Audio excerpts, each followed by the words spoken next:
Play অফের দ্বিতীয় ম্যাচে ফরচুন বরিশালের মুখোমুখি হবে চিটাগং কিংস। আর এই ম্যাচটি শুরু হবে আজ সন্ধ্যা 6টা 30 মিনিটে। তবে দর্শক, প্রতি ম্যাচের মতো এই ম্যাচকে নিয়েও ভবিষ্যৎবাণী করেছে জ্যোতিষীটিয়া। প্রিয় দর্শক, এসবের বিস্তারিত থাকছে প্রতিবেদনের বাকি অংশে। পয়েন্ট টেবিলের সবার শীর্ষে 12 ম্যাচে 9 জয় নিয়ে ফরচুন বরিশাল, অন্যদিকে 12 ম্যাচে 8 জয় নিয়ে পয়েন্ট টেবিলের 2 থেকে প্লে অফ নিশ্চিত করেছে চিটাগং কিংস।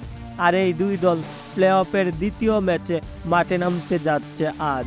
তবে দর্শক, এই ম্যাচকে নিয়ে দর্শক মহলে আলোচনা সমালোচনা হচ্ছে।